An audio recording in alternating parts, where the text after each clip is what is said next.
In this video of chord connections, I'm going to show you a chord connection line that connects two different A chords. The two A chords will be an A9 and an A9 add 6. And there'll be two chord shapes that we use, but both chord shapes function as those two chords. I won't get into the theory of why one of the shapes, even though it's a different shape, still functions as the same chord, because it gets kind of confusing. So I'll just show you the chord shapes. Chord shapes, or the line, will be, that'll be the line.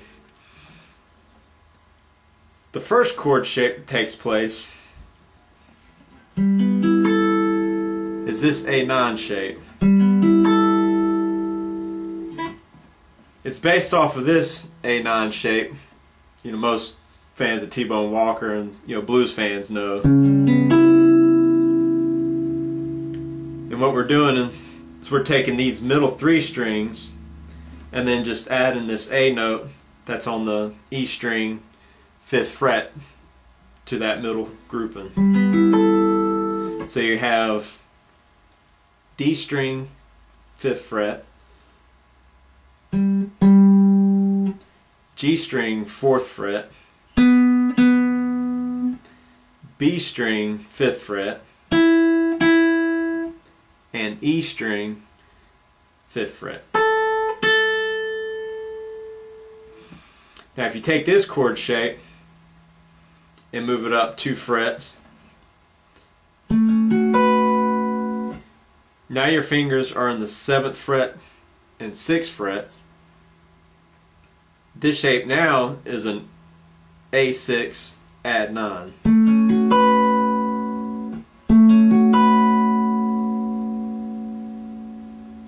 And so that's the first chord shape. Now the second chord shape that you walk through will start in the 5th fret. So you'll have your D string in the 5th fret, G string in the 5th fret, B string in the 6th fret, and your E string in the 6th fret. And then just like the chord before, we'll move it up 2 frets and we'll have the same chord again. And so now your fingers are in the 7th fret and 8th frets. Now this chord movement with no background music doesn't sound like a whole lot. But whenever you're in especially a jump blues or a swing blues situation, especially a trio situation, where you're just playing with the drums and the bass player is carrying a walking line, you get some really neat effects out of it. And since it's all the same two chords being played, you can use it anytime you're over multiple measures of the same chord to create a little bit of movement.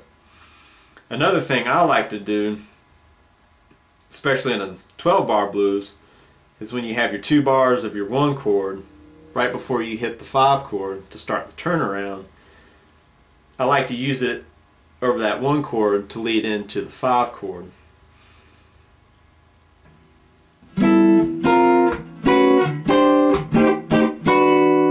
Do something like that with it, because when you hit this chord shape where you have your fingers in the 7th and 8th frets, you're very close to the 5 chord sharpened as a 9th chord.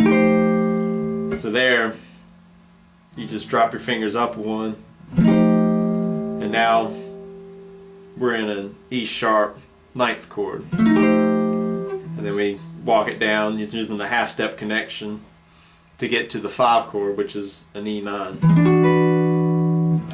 So again, we did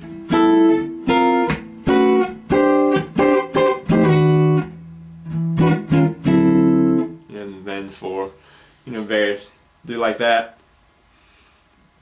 So like I said before, by itself it doesn't sound like a whole lot. It's not melodic like some of the chord connections you'll hear, but in a jump and swing type setting, you get some very cool sounds out. So I urge you to play it in a band situation and try it out and see what you can get out of it, and hopefully it'll give you some cool lines. Like I say, you can play those chord shapes any way you want to because it's the same chord shape, and vary your attack and your rhythm punctuation on it, and just let your ears guide you through it, and hopefully you'll get some cool stuff out of it.